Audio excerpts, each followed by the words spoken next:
अस्सलाम वालेकुम दोस्तों, मैं हूं रिजवान और आज हमने बनाई है बीफ ओजड़ी। बहुत ही आसानी से बहुत ही मजेदार ये तैयार होती है। तो आइए देखते हैं हमने इसको किस तरह तैयार किया है। बिस्मिल्लाहिर्रहमानिर्रहीम। पिछली वीडियो में हमने बीफ ओजड़ी को अच्छे तरीके से साफ करना और इसकी स्मेल दूर करना सीखा था। इसकी वीडियो का लिंक आपको डिस्क्रिप्शन में भी मिल जाएगा और ये ऊपर आई बटन में भी इसका लिंक शो हो रहा होगा। इस वीडियो के मुताबिक हमने इस ओजड़ी को साफ किया है। 2 किलो हमने ओजड़ी ली थी। इसको हमने साफ करने और धोने के बाद इसमें 2 से 3 लीटर पानी शामिल करना है और इसके साथ इसमें 3 चम्मच कटा हुआ लहसुन और 1 चम्मच बारीक कटा हुआ अदरक शामिल करेंगे। और इसके साथ ही इसमें हम शामिल करेंगे 1 चम्मच का करीब 5वां हिस्सा या 3-4 चुटकियां कलौंजी, 1/4 चम्मच अजवाइन शामिल करेंगे, 1 से 1.5 चम्मच या हस्बे जायका नमक शामिल करें। अब हम इसको करीब 2 से 2.5 घंटे के लिए उबलने के लिए रख देंगे। करीब 2 घंटे हमने इसको उबाला है और ये गलने के करीब है।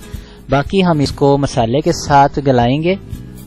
अब एक अलग बर्तन में हम 200 से 250 ग्राम घी या कुकिंग ऑयल हल्का सा गर्म करेंगे। इसमें आधा किलो प्याज शामिल करेंगे। प्याज को हमने ज्यादा ब्राउन नहीं करना, सिर्फ इतना ब्राउन करना है कि इसके किनारे हल्के हल्के से ब्राउन होने चाहिए। ज्यादा ब्राउन हमने नहीं करना। जब इसके किनारे हल्के से ब्राउन हो जाएं, फिर इसमें आधा किलो टमाटर और 5-6 कटी हुई सब्ज मिर्चें शामिल करेंगे और इसको हम इतना पकाएंगे कि हमारे टमाटर 50% तक घुल जाएं। जब टमाटर हमारे 50% तक घुल जाएं तो फिर हम अपनी उबली हुई ओजड़ी का जो पानी है वो इसमें शामिल करेंगे अपनी जरूरत के मुताबिक और इसी में इसका हमने मसाला तैयार करना है। और मसाला बनाते वक्त जब भी हमें पानी की जरूरत होगी हम यही यखनी इस्तेमाल करेंगे। मसाला हमारा तैयार होने वाला है। अब इसमें 250 ग्राम यानी 1 पाव दही शामिल करेंगे और इसके साथ इसमें मसाले शामिल करेंगे। 2 चम्मच सुरख मिर्च, आधा चम्मच हल्दी, 1 चम्मच जीरा, 1 चम्मच पिसा हुआ धनिया और आधा चम्मच कसूरी मेथी।